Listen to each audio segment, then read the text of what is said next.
Simon? Oh. We're gonna watch the mushroom. Oh. They're talking about that thing that D tweeted out. And that people are like, oh, is this the new frame? It's probably gonna be the new frame. It does kind of look like a frame. I'm gonna tell you right now, we got just a little bit of a teaser. I want it to be so bad. The next unannounced and unnamed update coming soon as well. And it revolves around this little mushroom guy jumping inside a cave in. He's a mushroom! Look at him! They made a mushroom frame, Slimu, not an onion frame. You know what that means, right? I was gonna say, I'm aware they made a mushroom frame. They literally even made the pun when it came to fucking... Fun guy? The Tenocon. Yeah. But you know what this means, right? Mushrooms are better than onions. Depends on what it's on. Fun guy frame. No. They made a fungi mushroom. They made a mushroom warframe before they made an onion warframe. Is now depends on what it's on. In the game. If it's on a burger, I'll eat that shit. Mushroom has arrived. So, I ate a mushroom burger. I've had mushroom burgers. Mushroom burgers are nice. No, I mean, like onions. We had a joke about it, but it's actual reality. There are very Rebecca, few moments where of course, onions are good to me. saying that Pablo, of course. Also, I don't even count like chives and spring onions as onions themselves. They're like a separate entity. They're good. They're fine. Also, I can just say this right now. If Rebecca Ford has to come in and say he's trolling, yeah, it's not fucking, it's not true. It is literally just probably a summonable like entity. Which, oh hey, Nintendo's gonna probably get out fucking D. Let's go. Let's go. Well, we won't know, I guess, until they're gonna piss off the Warframe community. What kind of Warframe this frame is going to be? We still don't know. Wait. Toxic. They already have to. They just recently got that mechanic that says that you can't have idle summoning creatures with idle battle. What do you think all of the little summons are for? Yeah, see? Like I said, damaged. Also, Necroloid, the Necro Warframe. He can't exist. You mean, I was gonna say, you mean Necros? Yeah, he can't exist. Have to wait until devs. I mean, that goes for a lot of frames. Thursday, Boka. September the 25th. This also goes for Araxia. This goes for fucking Necros. Yeah, all of the summon frames, all of them. Nidus. Hi, Paint. Have I been here? I don't know. Have you? But this dev stream is going to be pretty packed. There's going to be a proper look. Have you seen the video about the 62, whether it is the mushroom frame or whether it is a clown frame? We'll know then. Listen, I've seen the thing going to teach new players how correlating to it. Correctly, which Rebecca mentioned on the dev short yesterday. Also, she ran oh boy, I love this fucking emulator. Guess what it's going to take. They're also going to show off Lavos Deluxe. They're going to tell us the actual name of this unannounced. Say totally legit console. Which is probably going to. I was gonna say it's a mobile fucking emulator. I don't think I need to say legitimate console. Say totally legit console port. And whatever else. Console port. I wish. I wish I could be playing this on fucking PC, bro. It might be seeing. Instead of a fucking phone emulator for the community for such a long time. Whether it's the bosses showing up in the EDA, ETU. Oh, it's for the phone. A new boss being added in. Yeah, I literally said it was just for mobile. Okay. It becomes a talking point quite. But like, yeah, so I kind of am excited for the mushroom. Well. So we're gonna know more about that. I don't even care what it's gonna do. But before all of that, of course, we have got Plague Star today. It's starting today. I hope it'll be more of a permanent one than having to constantly build them. As many fully built forma as you can possibly get your hands on. And there is no limit, there is no restriction, so you're going to be able to stock up on as many as you can and save yourself having to build them with resources or buy them for the line. Creators I do know artists. players over the last few years who literally farm hundreds of these if you ever and have never any have like to build or things buy you them create again. They that you want to just show farm off in the community, next time it comes around in a year just or two. put it in the Discord. The time span between each Plague Star, it's either a year or 2 years between them. Frames like Nova, like Titania, like Loki are all pretty much meta for running this event, but pretty much any frame you want to bring can work if you've got a hard-hitting weapon, and of course it's going to make the farming much quicker as well. Now, at the same time, we've got Borderlands 4, which is dropping, I think, tomorrow. And again, I gotta preface this, please. No one I know, please do not buy Borderlands 4. So this month is absolutely stacked for games. Finding time to juggle who was a Borderlands fan at the time to farm Plaguestar is going was to be excited for 3 when it You okay with depictions of war as long as it's not too graphic? Yeah, anything is fine. Mushroom Frame and Attenuation chat is on the 25th. If it's lewd, it has to go into the bottom part of the Discord. There's a lewd section, but other than that. Then, of course, the big update is more than likely going to be October. I was but again, slightly excited when it came. We got a turtle. We got our resident turtle who does horror and stuff. His stuff's pretty scary. You think of the little snippet of a clip of the mushroom dancing inside possible timeline where Square Enix and Atlas team up to collectively beat Nintendo's butt in court. There's a chance of that. There's a chance of that. If either one of them wants, they could just tear that out. Okay, let us begin with the lettuce. Let us begin. Ba, ba, ba, ba, ba. Alright, here we go. Here we go. Let's go. Is this loud enough? This is loud enough. Totally. Kept cool.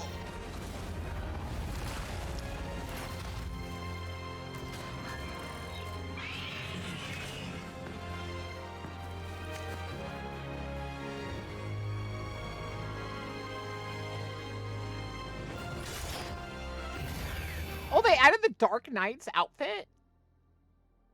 That's pretty cool.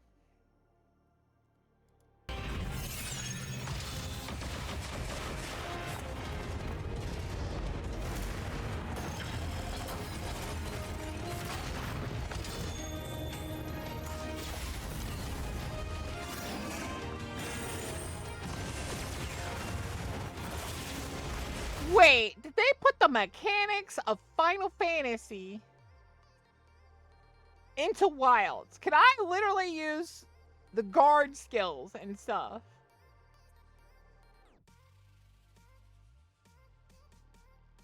That's insane. We're doing good, Sushi. I'll take care of it.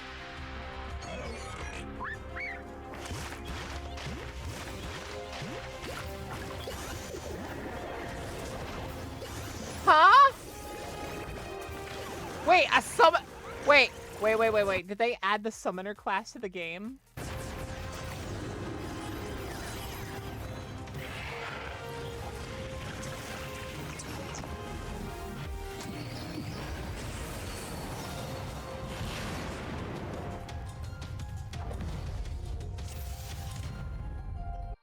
They added the Pictomancer. I'm gonna be able to use a paintbrush. God damn it, I'm gonna have to learn how to... No, I'm gonna be a Dark Knight, but I'm gonna probably learn how to be a Pictomancer. That's insane that they added the mechanics from another game into their game. That's... Stop starting a hype train!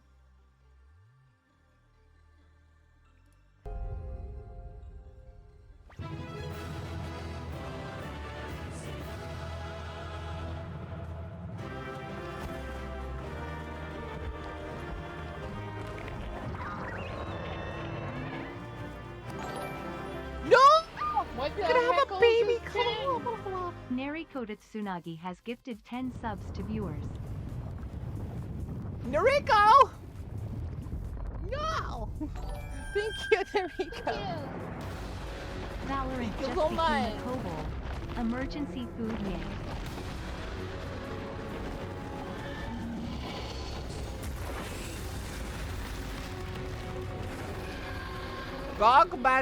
Mazuzas? What did he look like?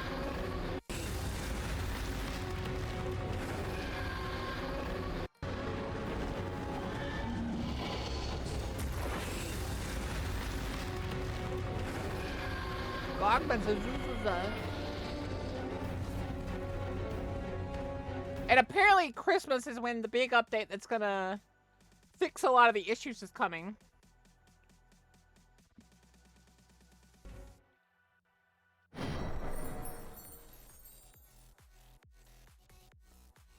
So those of you who don't have really, really good computers, buy it here.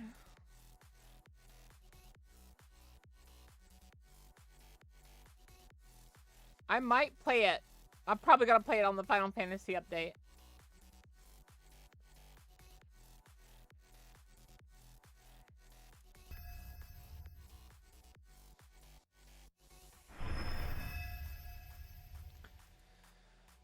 They need to stop adding the cosmetic packs.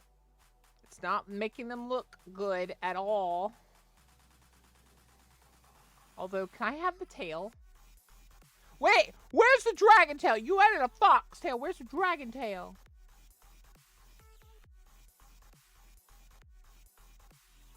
I'm at a payphone trying to call home. I don't think I spent on you.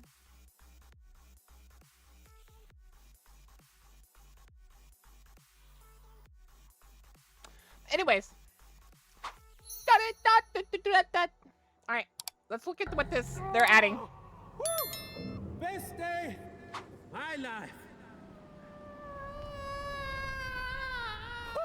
You little noob, didn't you know that you can grab onto any surface with your little semi-bot beam? Oh wait, how would you know? We haven't talked about that yet. Well, it's quite a long way down, but I'll be sure to catch you when you get there and dampen your fall. Trust me.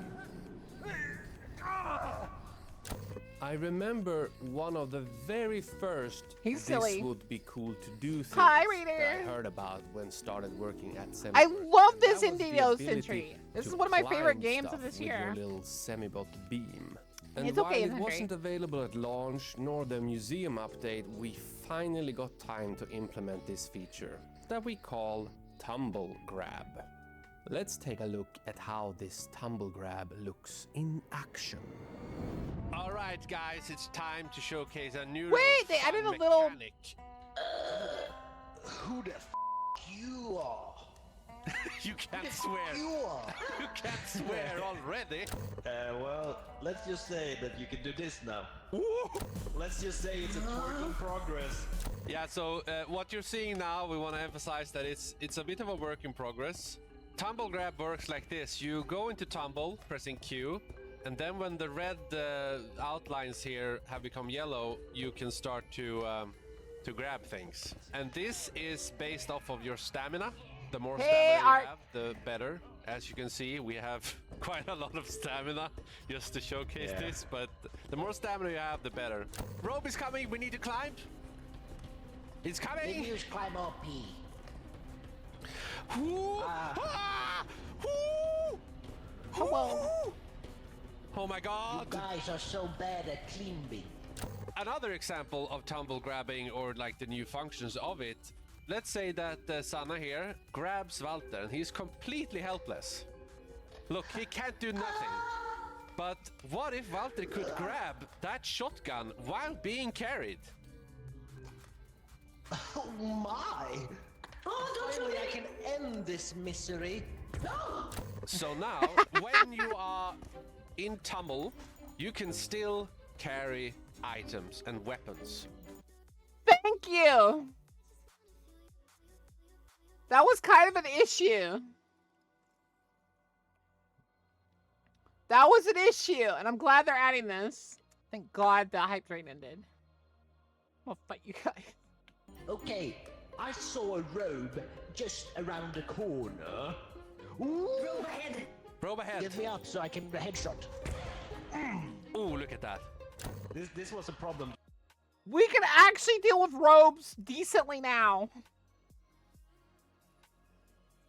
During the development of Tumble Grab, because if you would grab your friend, and your friend would grab me, and then we would both fly. Yeah, it's like grabbing your chair and pulling it up. That would make you fly. Yeah, so let's do that. The forces you apply to an object is negatively applied to you, so you can't carry each other up to the skies, but you can dance. Also, now here we have a mentalist. which usually grabs you and you can't really do anything. But now... Don't do this to me, because I have a baseball bat for you. Yes. Oh my god! But luckily, I can shoot with the shotgun! Now he comes again. Yes. Yes. It's most likely gonna be a lot of testing when it comes to this, because we realize, yes, it's gonna be a curveball. Because look at this, I can just climb on a sausage without any precautions. Wait, I'm gonna twerk on it. Where is it? Am I twerking on it? Oh, you killed it by twerking! You killed the rope with your ass! Just discovered you can now twerk enemies to death. Please keep it in. Please keep it in. Please keep it in. Please keep it in. Well, we did say it was a twerking progress, didn't we? Yeah. Twerk! Okay, Nu, twerk him! Twerk him to death!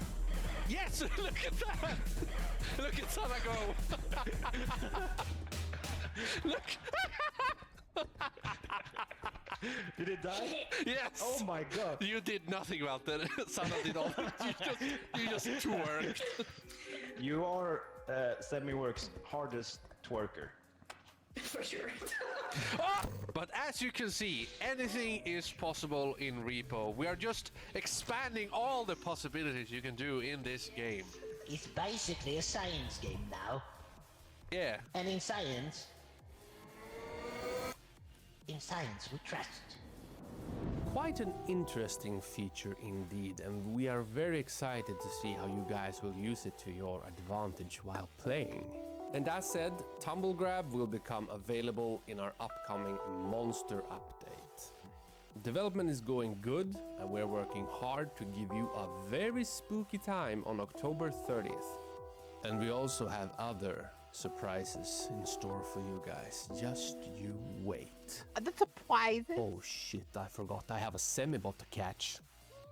All right, little fella. I got you. Oh, God damn it. Who is calling me now? Hello? No, I haven't ordered 500 pizzas. You got the wrong guy. Oh, it's already paid for. Well, that changes everything. Do you want my address? Yeah, I live far into the forest. Just follow the river.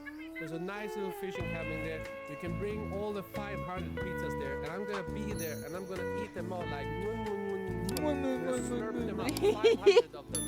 I like him. It's funny. I'll do it. I'll boop your face.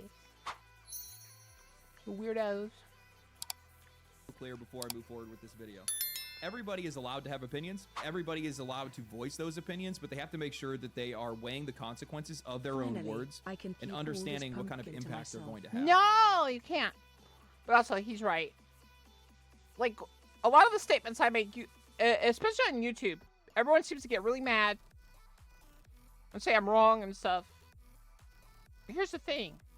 I've never once stated that my opinions are the only correct fact. I more than welcome you to, like, tell me why you think I'm wrong. But never call someone stupid because you don't know.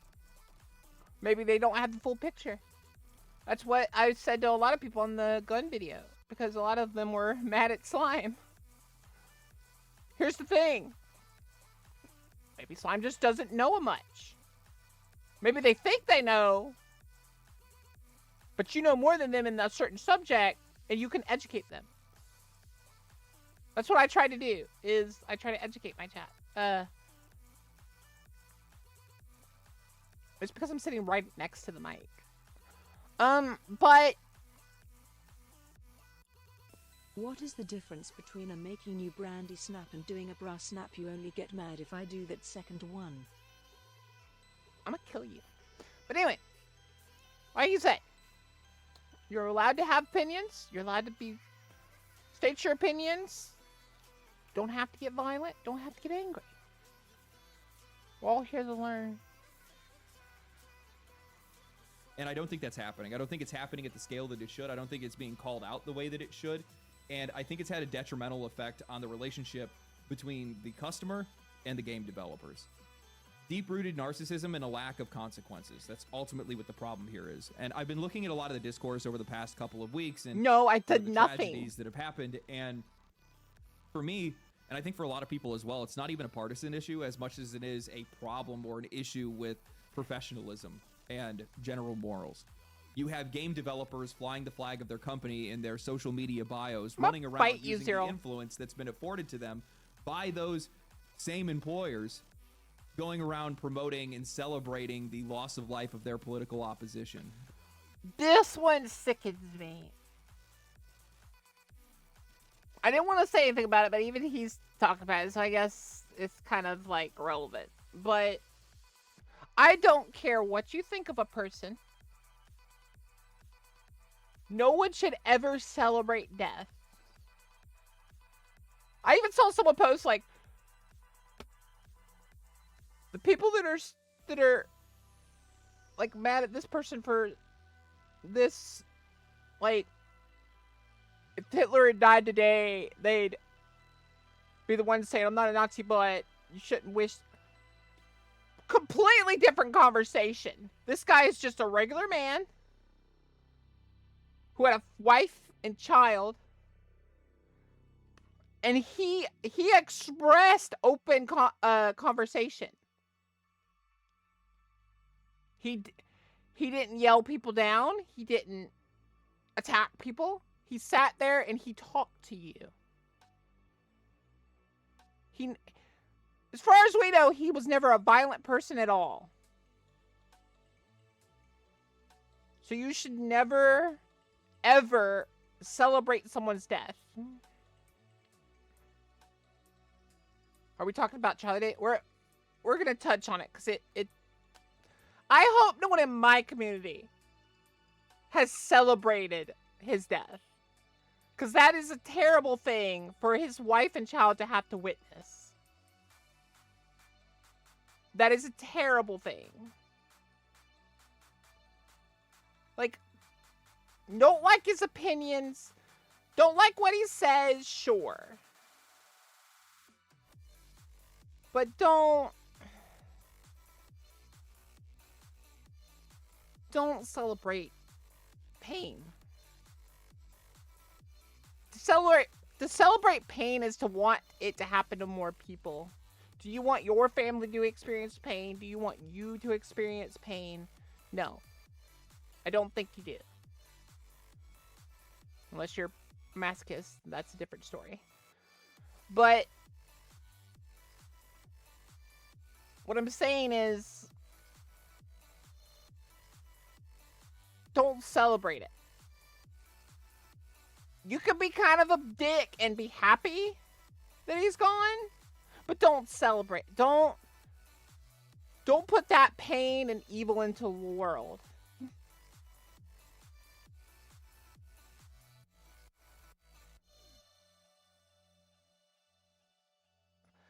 Well, Alan, it didn't help that the other side calls the other side terrorists. Both sides are saying that. Let's just get that out of the water right now. Like, no one's innocent. No one's above anyone else. It's just gotten way worse. We all need to come together and realize that we are better together as a people than we are apart.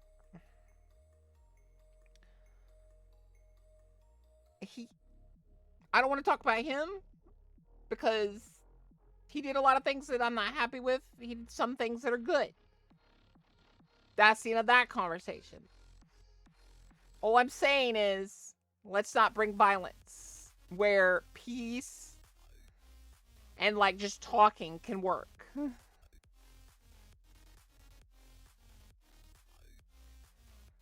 Like I said, no politics. I'm just saying, let's not celebrate something that tragic happening.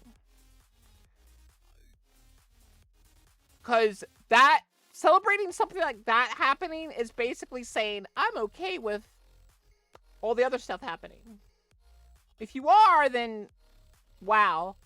But otherwise, like, realize that that's what's happening. Okay. Back to the seriousness of gaming. That's unacceptable. They're Exactly. doing it without any care to the risks it's going to bring to not only their games, but their coworkers and their studio. All for some upvotes on an edgy comment for Blue Sky. You are the product. That is the saying in the entertainment. That's what I've been saying about people playing Borderlands 4. Except for Kohaku. People in Europe, you guys got a free pass. I didn't know that y'all had laws that protect y'all from a lot of their scumminess. You guys are fine. But anyone in America playing that, you have no excuse. You are the problem. You're the one allowing this to fester. Industry, whether that's social media, video games, movies, television, or whatever else. Anytime that you open your mouth, every time you think that you have something worth saying, realize that you're always going to risk alienating your audience. And from my perspective, at least with this hobby, I don't think that anything here is supposed to represent alienation. So here I am a year later, giving the same talk, the same sobering lesson on Love you, business Kohaku. ethics, on professional You ready for ethics, on REPO? communication. Because for whatever reason, the video game industry doesn't know when to shut its own mouth. Because, well, they think that their opinions matter more than their coworkers and their customers. If you're a dev or anyone working on a game, you do not bring any type of your personal beliefs into it. I don't care where you think you are. Your game succeeds and fails based on public opinion. You are not, as they say, above the law. Why would you say something that puts half of your community, because you realize that your game is played by both. Because games are an equalizer. Games are happiness and a getaway. Why would you alienate half your player base? That's half your money just gone. They're a getaway from stress. Why would you say something that you know is not the common opinion? I don't care how much of a soapbox you need. You do not affect other people's livelihood. You are not the only person. A lot of these people that say these things have a very massive only child syndrome. I was an only child, and even I don't have this syndrome, but it's called only child syndrome because you basically believe you're the only one alive that matters. Guess what? Newsflash. There are other people. You have to respect them. I don't care what you think of them. You still have to respect them. Until they disrespect you, like they walk up to you and do something, you gotta respect them. I think it's a rather milquetoast take for me to come out and say that I think that society and entertainment have become increasingly more political. I think it's obvious at this point. Are we about Sony blocking games from over half the world? I'm a bit busy. I think they've started rolling that back. This is a bit different.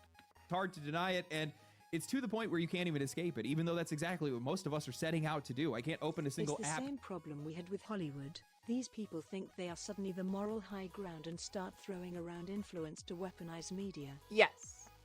They seem to think that, oh, I'm in a state where I must be the moral pole, the moral compass for everyone. No. No one is that. Everyone is their own moral compass. You trying to force it actually does worse things than you think it does. Sometimes it drastically changes people's compass to the wrong side because they're tired of it. They get pissed off enough that they just broke the compass. It's pointing the wrong way. You just created someone that's like a psychopath. Like, No, you do not get that right. I don't care what you're working on.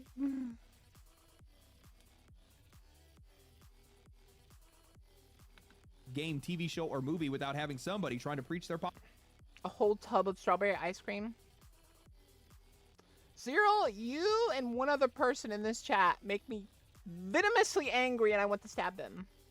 Stop showing off your food.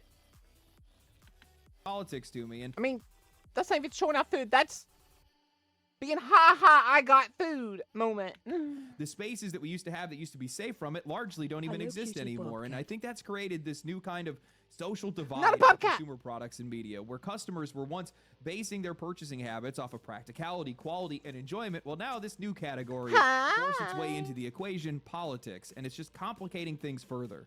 I mean, it makes sense. Politics are deeply rooted in personal values and beliefs. They shape the way that we see the world and how we want to see the world. And I think in most cases, especially when it comes to entertainment, people do not want to engage with something that directly conflicts with their beliefs, or worse, outright demonizes them. That's why I've always advocated for less politics in entertainment, because I think it risks alienating audiences and escalating division. It's the reason why I steer clear of those conversations myself. I have my own personal politics, of course, but I'm not interested or passionate enough to bring them here. I'm not informed or confident enough to speak on them with any level of authority that would be worth dividing my community over something that... Exactly. Even he understands. I don't know enough about some stuff to say anything on the matter. That's why when some people tell me that, like, do you want to talk about this, Boka? I'm like, I know very little, if anything, about that certain subject. No. I am not gonna be a standing post for a side. Largely does not matter for the service that I provide. When I criticize some of these studios for forcing politics into their games, it's not because I secretly hold some kind of agenda. It's just because I believe that they just don't belong there. They don't. Politics have no right. Real world politics. Sorry, let me clarify that. Real world politics, or real world, like, subjects that are, like, divisive right now need to be out of games. Because games are not meant for that. They are meant for an escape. They are meant for happiness. They are meant to be your getaway. They are not meant for your grandstanding soapbox moment. They are a poison to the game, yes. All they do is subtract from the game. You remember that little totem pole I told you guys about, where each good thing is a good platform for that totem, but each negative is a wrongly placed one, and eventually, poosh. You want to know what a politics of games is? It's one that's placed outside the totem bowl. Nowhere near the middle. All it does is distracts me completely from the game, takes me entirely out of it, and I'm like, what is this doing here? Players come from every background imaginable, different beliefs, values, experiences, and different walks of life entirely, different countries entirely, and they don't need me or game developers telling them how to think. What they actually need is for people like me to respect their time and for developers to respect their experience. But while I see all of this as unnecessary, it seems like developers believe otherwise. It feels like anytime there's a major controversy or tragedy, both game developers and games media feel compelled to voice their opinions. They use the platforms and recognition afforded to them by their employers or by the games that they worked on to broadcast those opinions to their audience and to their peers. And what I find to be the most disgusting and reckless misuse of that platform, Sucker Punch Studios' Drew Harris, a senior developer of Ghost of Yotai, came forward on Blue Sky to seemingly celebrate and make light of the brutal end met by political influencer. That is nowhere. Yes, exactly. Thank you for the follow, God Emperor. Thank you. Welcome to stream. What do you want the time in the Dragon Cave? But yes, somewhere along the line, people have forgotten that games were meant to be fun and not a tool of agenda and profits. They're not. Thank you for the follow, God Emperor. Thank you. Welcome to stream. What do you want the time in the Dragon Cave? I think you're the same person, probably. But, no. Yes. games can get you a good profit, but that is not their main goal. They are for fun. Can they get you a good profit? If they're done right, yes. Wonder about how Elden Ring, wonder how Wukong, wonder how Silk Song did so good. It's because they put fun first and what the players love first. And they didn't put politics in it? How dare! They did it right and made lots of money. Exactly. Charlie Kirk. This was first discovered and reported on by gaming content creator Legacy Killa HD. Following the news of Kirk's passing, Drew posted on Blue Sky saying that I hope the shooter's name is Mario so that Luigi knows his bro got his back. A post that was liked multiple times by developers from the Coalition, Bungie, and a few others. As things unfolded, more developers were found weighing in. A localizer from Final Fantasy XIV was caught reposting a call for a purge. A witch hunt then ensued, and suddenly more players and commentators were paying closer attention to the words of developers. Once Drew... I heard that there's apparently some kind of... Basically, these people don't realize a lot of them are about to lose their jobs. Because apparently... 4chan, you forget that Reddit has an evil brother. They're both the evil brother, but there's one that might just be worse. And that's 4chan. 4chan is taking pictures and documenting every single off-color thing you say and sending it to your boss soon. And I think a lot of these employers are not going to want that. They're going to see the general consensus of what you say, and they're gonna be like, I don't want the media storm that this person possibly could bring. You're fired. All I'm saying, if you're that kind of messed up, maybe keep it to yourself.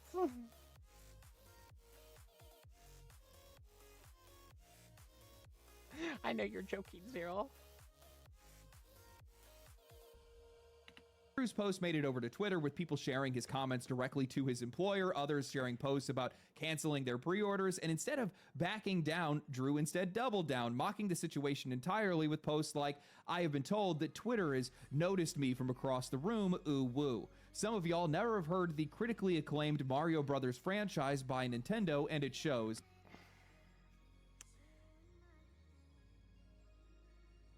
Doubling down and then joking.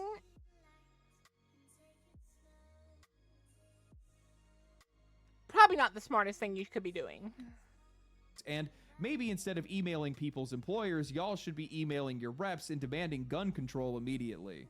I don't even know what to say. I am stunned by the lack of self-awareness and care here. Not only are you representing your company, not only is your game already being dragged into the conversation with your employer being tagged in these posts, but then you just go and double down with more edgy posting and doing it using a competitor's brand. I honestly wonder how Nintendo feels about one of Sony's employees running around using the name of their company, their characters, and one of their most iconic franchises to make jokes about the death of a political influencer. Oh wait, never mind, I do know. You lost your job. She got fired. What did I say? You guys, a lot of these people forget that employers don't want that. They don't want your divisive opinions affecting their bottom line. Look, I don't know anything about Charlie Kirk. I don't watch that kind of content. I don't follow the political sphere, and I didn't even know that much about the man. I just knew there was a man named Charlie Kirk.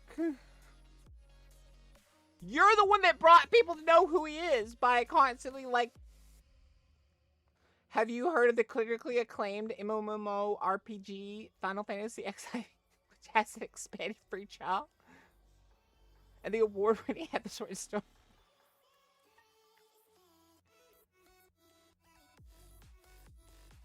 Love you too, Shizu.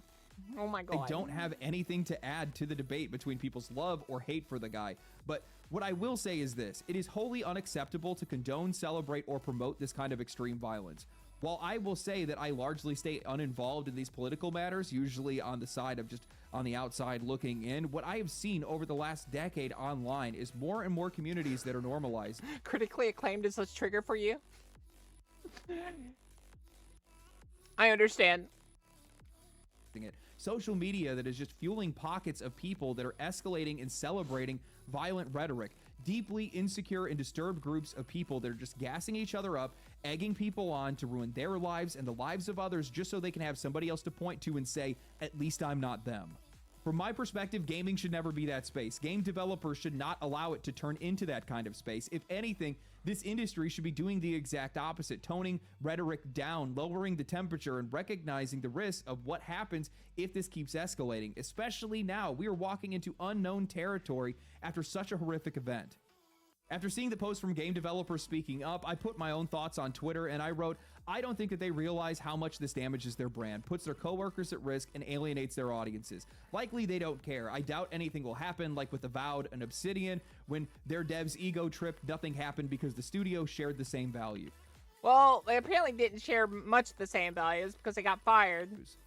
Luckily, something did happen in this case. Sony's been a little bit more proactive, probably because of the fact that they've had some recent failures. However, the second incident that I was referring to happened just before the release of Avowed. During the previews for the game, some people on social media were pointing out how the game was using pronouns, with Elon Musk criticizing it, and instead of just letting the game speak for itself, Obsidian's art director Matt Hansen jumped in, openly celebrating the controversy as he posted, I wanted to make him mad with my game, and I can't believe it actually happened. And then, in the same breath, promoted the game. That move only poured fuel on the fire. Outrage grew. People started digging up older, deleted posts about Obsidian's hiring practices, and for what? To me, it looked like somebody that was just letting their ego take the wheel and using their game as a platform to be able to divide their customers and push their personal politics. Xbox and Obsidian did nothing about it, and while you can agree with me or not, but I think that alienating your audience like that, they set their own game up for failure. Avowed peaked at just 19,000 players on Steam before sliding into obscurity a week later. I don't think these... Exactly.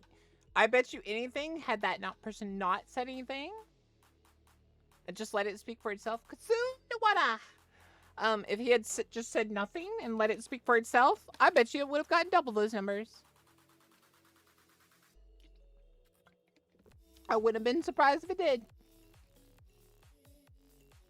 Like, I still think it would have failed into obscurity, but you might have made a lot more money. This is not your place to grandstand. This is not your political vehicle. This is a job.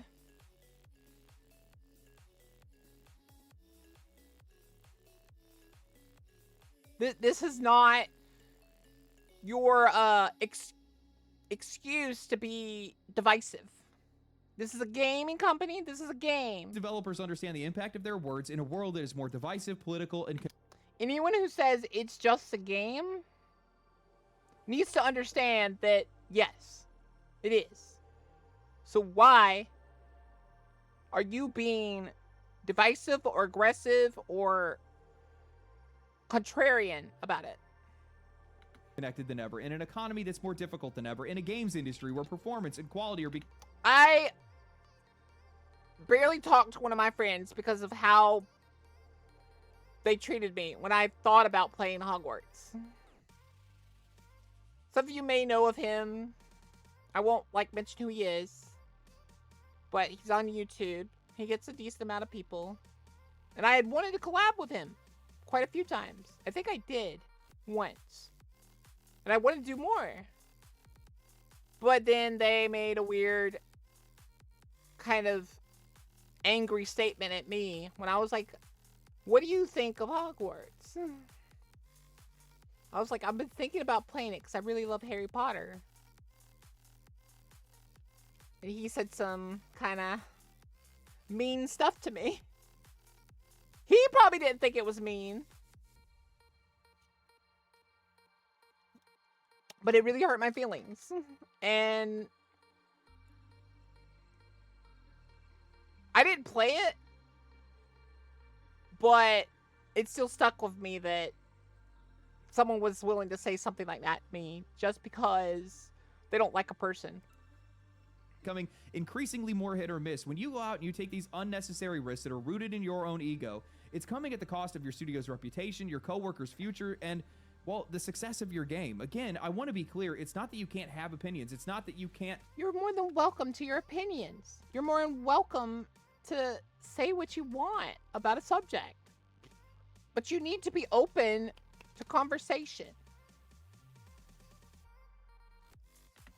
Not like a political figure. It's just that you cannot be doing this on a platform. You also can't be doing it on a platform where you are not the main subsidiary. If you want to, if you're the owner and proprietor of the game, sure, go ahead. Really, you shouldn't, but that is kind of your right as the main person, I suppose. But if you're not, guess what? Shut it. That is afforded Not to your you thing. by your employer. I'll be real with you guys. When I see somebody that's posting that stuff that proudly and they're doing it so confidently, it likely tells me that they believe there's going to be no consequences for their actions, because they likely do have coworkers that share the same views. We already know that's the case because we saw there was multiple people from the studio that had liked that post and shared that post that they had made. And that doesn't matter. Even if you have the support of your studio, your game's not even out yet. Exactly. Your game isn't even out yet. And you're trying to cut the amount of people that want to play it down. That's what you're doing. You are being divisive. You are being contrarian. I don't care how many of your friends share your view. You want to lose your job, go ahead. Otherwise, shut it.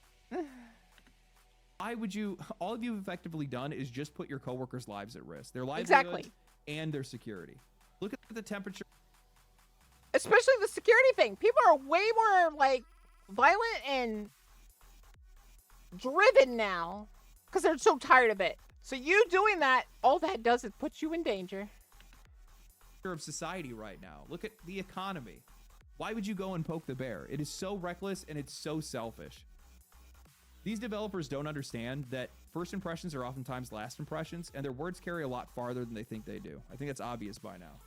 And when your game isn't even out yet, and this is the first time this game has gone viral since I remember it even being announced. And the only marketing material that I remember for it was Summer Games Fest, at least recently, I think. Pretty much guarantee this game is not going to do well.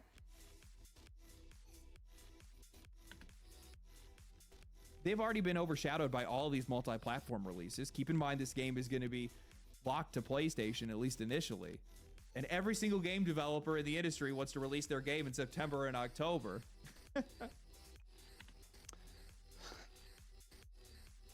Every game that released around Silksong already has taken a hit. Because Silksong is that kind of game. The fact that they also sold it for $20, basically because they know that the most of their community will be happy and will jump at the bit to buy it at that price. You know you've succeeded in the gaming hemisphere when even pirates, like the pirate subreddit, was like, nah, support it. The people that go out of their way to attack companies. Like, their whole thing is screw the company that's, like, taking people's happiness and, like, monetizing it. Like, piracy really doesn't affect gaming at all. But the fact that they don't even bother, they won't pirate this game and they want you to buy it. Doesn't that scream everything for you? As a big company, you should see that and be like, oh my god, we could solve piracy that way? Who would have thought? Why do you think it got started? This is going to stop a studio in its tracks. It could very well stop a studio in its tracks. Who's to say this doesn't affect sales? Who's to say this doesn't... It absolutely will affect sales. Like, it may not be evident to you now, but it will. Result in layoffs. Absolutely will. Hope it was worth it. Like, I bet you anything that Sony employer that fired her knows that the game's still gonna take a hit. But they know if they don't fire her, it's gonna take a way bigger hit. Because they know they'll probably say something else. Now I'll caveat and say that Sucker Punch is a studio of like 250 developers. Likely more developers because they're getting closer. That's what I'm saying. I did a little bit of marketing, like, studying and stuff. I say a little bit. Probably not as much as a lot of other people that are in marketing. But I already feel like I'm smarter than half of them because everything that I researched and everything that I came to conclusions and, like, me being in the market screams to me, you're doing it wrong. Increasing your price lowers your player base. Go back to around a $50, $40 hemisphere, and you will double, if not triple, your player base. Because $50 is the actual price splitting point. Around 60 actually is. 50, 60 is the price splitting point. The second you start putting people over that number is the second you lose half that player base. I kid you not. They will wait for a sale. I know, I'm one of them. And you want to know what I wait for? I do not wait for the 10%, nor do I wait for the 20% sale. Some games I never even get. Because I've forgotten about them. I'm ADHD. I don't even care anymore. If I have to wait long enough, your game's forgotten. Your game's never bought. You never get my money. Because I don't even remember your game exists. Oh, yeah. The Ubisoft generation of games, like the slop games, oh, those get forgotten in a day for me. I hear about them, I'm like, how much is it gonna be? Oh, okay. Next day, someone, like, mentions it again. I'm like, huh? That's a game? I kid you not. I've done that a few times. To some of my friends, and they're, like, looking at, like, my friend that I tell you all about sometimes, they looked at me like, Boka, I told you about this yesterday. And I'm like, did you? Huh. Must not be that important then. And they laughed. They're like, I mean, you're right, but still. I am literally like the market incarnate. If you are not interested enough, I forget you. Like, what are you doing? Like, the second I found out that they were trying to push it past $70, I'm like, you realize every $10, that's a divisive jump. Even $5 would start people thinking. You're not boiling the frog with games. Games have always been for, like, geeks and nerds, but also for, like, the not as well funded. Gamers have always been penny pinchers. We'll go all out of our way to, like, make our rigs work really well for, like, computers and stuff. Because we know that that part is, like, the crutch. So the stronger the crutch, the more I can play and stuff. But in that same hemisphere, we'll look at games and we will penny pinch to hell. The whole price equals hours played conversation came from us. Because I want my dollar's worth for enjoyment. It's not that I want 100 hours in a $100 game. It's because that ain't happening. I want 1,000 billions of hours at that price point. And it better be a hell of a good game. All the bells and whistles. You see, way more expectation is expected per dollar you add. Whereas Silksong, I can expect almost nothing. They are in the hemisphere of games I buy, so I have no added expectations. I have no added, like assumptions. I go into it, I love it. Already. It's already got my heart. Because I know that that company respects me at least. I know they're gamers first and foremost, so of course I'll jump into it. We're just about to release Ghost of Yotai, and the opinion of one developer does not define the entire studio, and nor does it define whatever the... Exactly, like in some other countries, $100 is a good chunk of their monthly income. Some of these companies are forgetting that. Like, huh? You want to sell to China, but want to take half of China's monthly income from them. How does that make sense?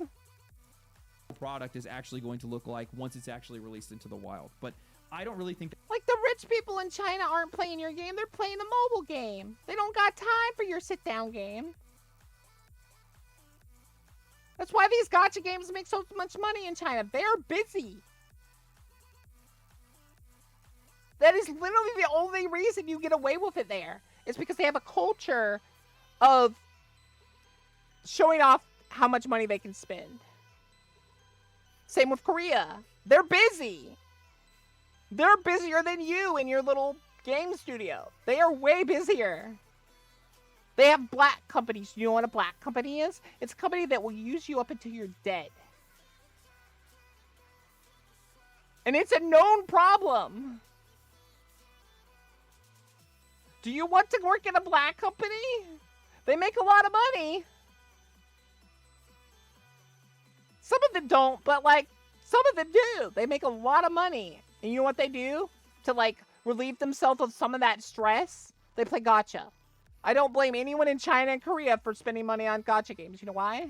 I know that's probably one of their only happiness. That's probably one of their only happy moments. America's not black company yet. I think we have like one or two.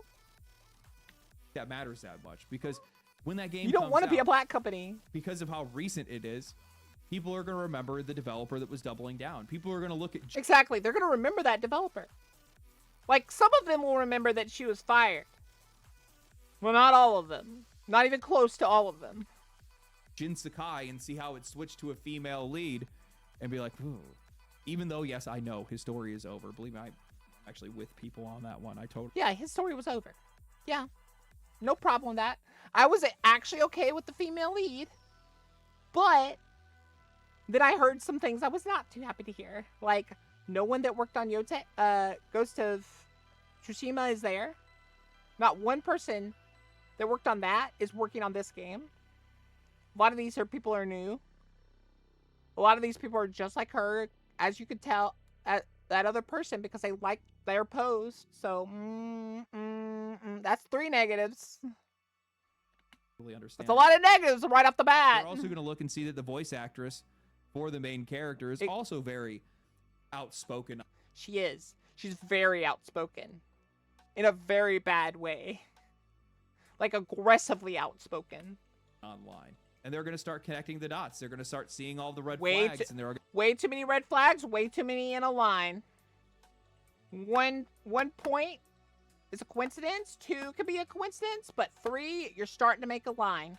They're going to say, yeah, you know what? Nope, not buying it. And honestly, I can't blame them. Not at all.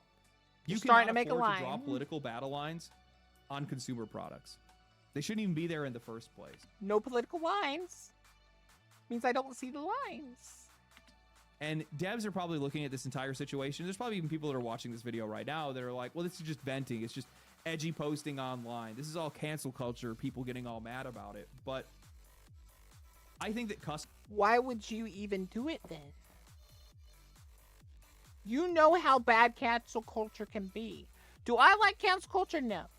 Do I like brigading and like going after a person tons? No, not really. Like, what does that solve? Nothing. It makes me think of the statement, an eye for an eye soon enough leaves no one in a room full of no eyes.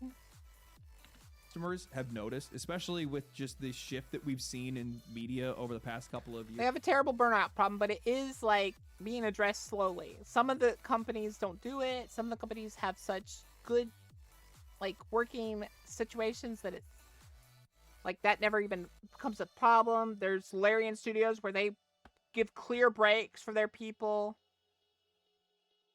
You butchered the metaphor, but if you have no eyes, I guess it's understandable.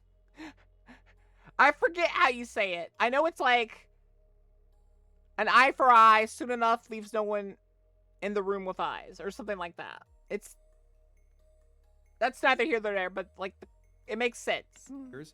That this looks like misplaced priorities more than anything else. It shows that we're not the priority in the conversation because they don't Yeah, an eye for an eye makes the whole world blind, basically. care what we think of what they have to say.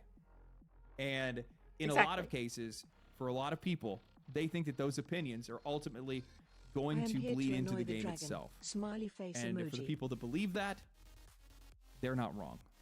You know, recently I made a video on Bungie, and in it I talked about how their original philosophy was simple, that they were their customers. They built games that they themselves wanted to play, and that perspective kept them grounded. But as the years went on, that started to shift, and it shifted towards money, towards greed, and losing that perspective, they also then lost sight of what their players actually wanted and needed. And I think that that same problem is basically spread across the entire industry. In fact, I would actually argue that it's just entertainment as a whole now. They just don't see themselves and their customers anymore. Developers today, well, they think of their audience not as people like them, but instead as this like parasocial caricature of a customer, not someone who shares their same taste, but as somebody that wants to be taught by them, this imagined audience that wants to have their minds changed, or worse, the idealized version of who they wish their audience would be.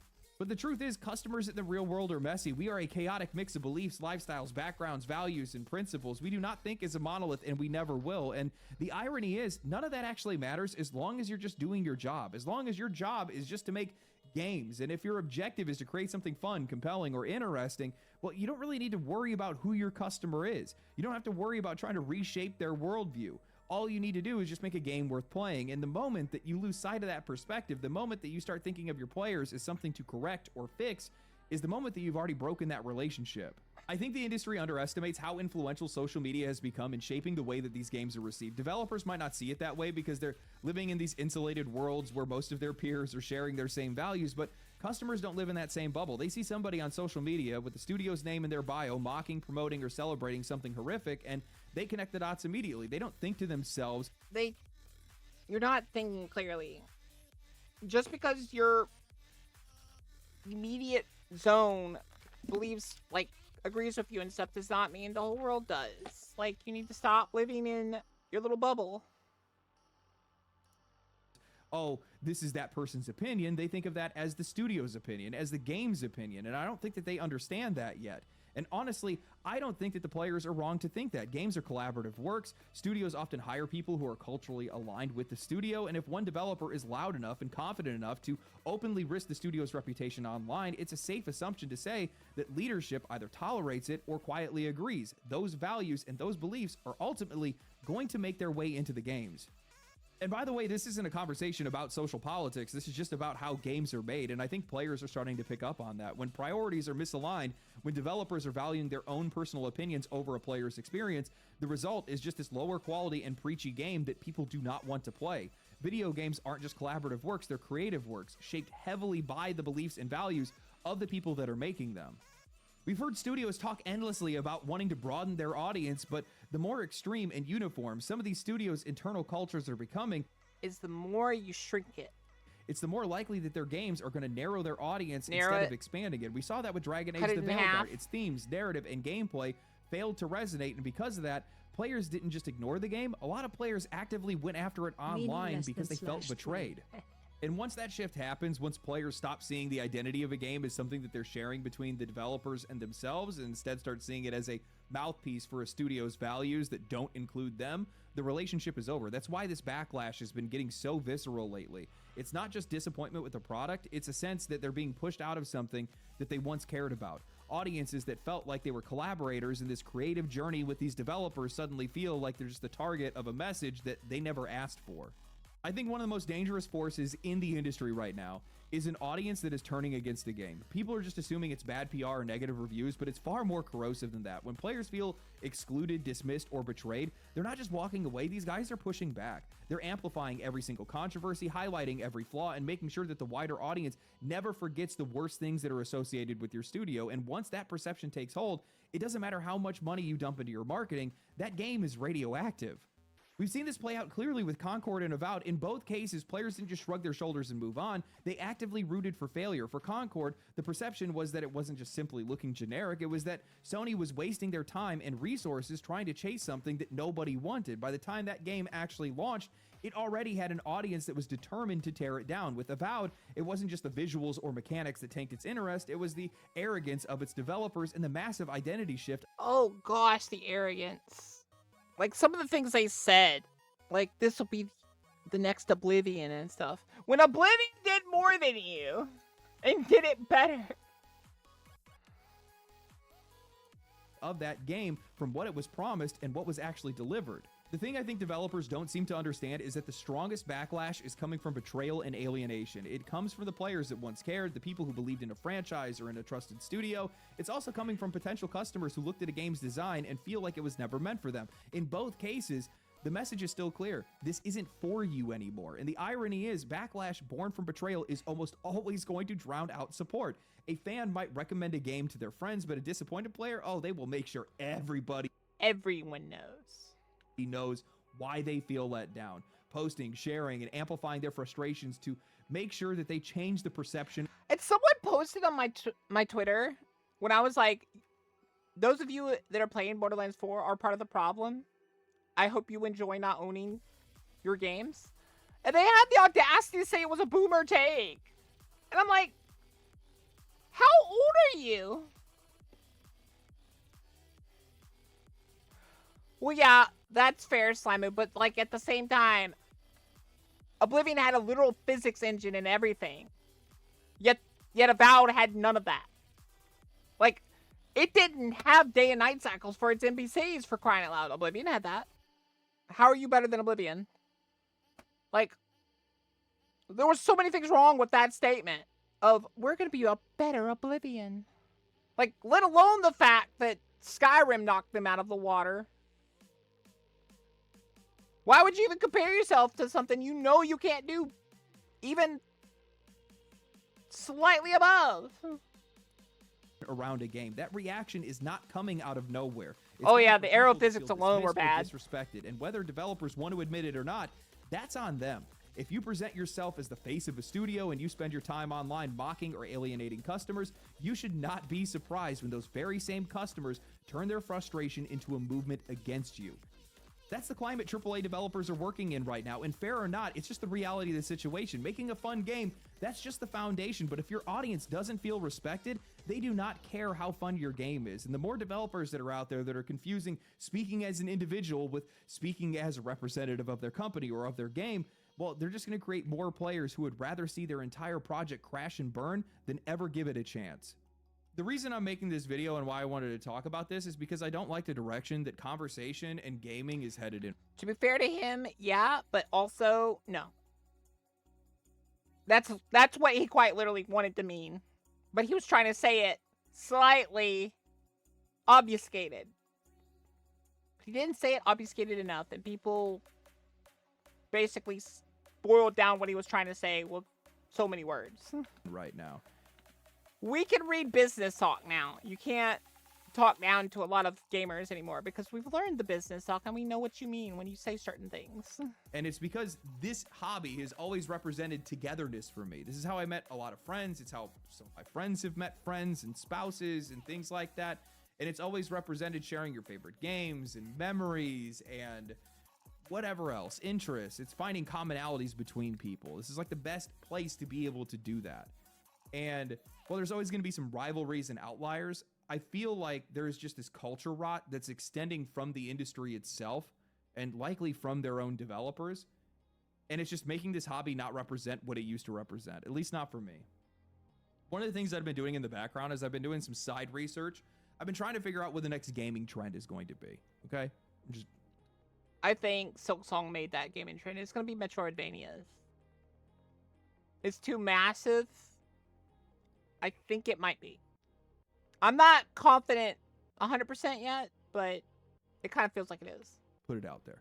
And essentially, I want to figure out what the next Fortnite or whatever that next thing is going Oh, to he's be. trying to figure out what the And I've next been paying big attention to a lot of massiveness is communities going to and be. doing some background research. And the funny thing is that it's already happened. But for whatever reason, nobody's really talking about it or its social impacts. And it's the fact that there's a lot of people that are moving away from competitive environments and they're moving towards cooperative ones. Yep. Helldivers. That's what I was about to say. I noticed that. A lot of these big games that people haven't noticed getting bigger are the co-op games. That's why I'm hoping MapleStory Classic brings back the party mechanic and stuff. Like, it brings back party zones where you go to them to get a party together to do a party quest because it does way more experience and you get, like, exclusive items and stuff. That was the best part of MapleStory. That's why it's so hard to get past, like, I think at a point they got it to where you could get to, like, level 90 with just party quests. But then they stopped making them. Or they made them after they changed so many aspects that it wasn't viable anymore. That's what split the base and, like, made people go away. They need to have trade. They need to have party quests. And just have, like, 1 or 2 GMs walking around in the free market. Like, you get scammed, you just get scammed. That's gonna happen. That's how a marketplace works, basically. But, like, you could stop some of the big scams by just having a GM there. Like, 1 or 2 GMs, and just, they watch. And they could stop about 60-70% of the actual big scams. The ones that you don't want happening. Popped off. I think that was one of the first signal flares that I saw. Then after that, we saw Power World. Then we saw Schedule 1 and Repo and Peak. Repo's so amazing. So is Peak. And these friend swap games that have now started to take over as well. And I like how they call them friend swap. Almost like they're trying to, like, downplay that. But no, it's really good. And I think the reason why is because people are looking for togetherness. They're looking for a sense of community. And you really can't find that in a lot of other spheres, not in the same way. Maybe it's me being sappy or philosophical, but I think the reason why is because people are looking for the meaning of playing video games again. And what I mean by that is entertainment and friendship. That's what this entire thing used to be. I think that these companies have a responsibility to their customers and also society. Among Us, I feel like, started it. Root out whatever this culture rot is and where it's extending from. Maybe it's leadership, whatever it might be. They just need to figure it out. And they need to be more proactive about it rather than reactive. I think that I'm happy that Sony took a step forward by getting rid of the person, but that was a reactive step because they likely have hundreds of millions of dollars sunk into Ghost of Yote. They have a bunch of other games that have already failed. They definitely don't want another one, I'll tell you that right now. It's gonna fail. And this is their reaction to it. What I want to see instead is I want to see some of these companies proactively approaching this and figuring out. I don't think it's gonna fully fail. I think it's gonna do a Borderlands. It's gonna get kind of big, but not nearly as big as it could have. The best way to fix it and making sure that their developers' ideals, their developers' values align with the needs of the customer. If we can get back to that, we can get to a really good place. I don't know what's coming. Society's in a really weird place right now. But all I know is that this hobby is supposed to mean something. This hobby is supposed to mean... Hi, peace. This hobby is supposed to be a place where everyone can exist. Hi. It's supposed to be a place where everybody can get together, regardless of who you are. Everybody feels like they belong, and it hasn't felt that way. Game developers have gone out of their way to try to say that that's exactly what they're doing, but they've just alienated other people as a result of it. The only way you're going to be able to do that is that you need to be able to mean what you actually say. And in this case, that means that they have to figure out a way to be able to bridge the gap between themselves and the people that they disagree with. That's all I got. Anyway, I hope you guys enjoyed the video. I'm very tired, so I'm going to go to bed. If you guys did enjoy the video, like the video, subscribe to the channel, comment down below, come follow me on Twitch. I'll be live this weekend. Stay cool, stay righteous, stay safe. I'll catch you guys in the next one. Bye. Peace. Family, family, family. But yeah, like I said, guys,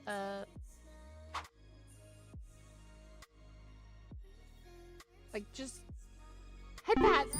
Oh, thank you.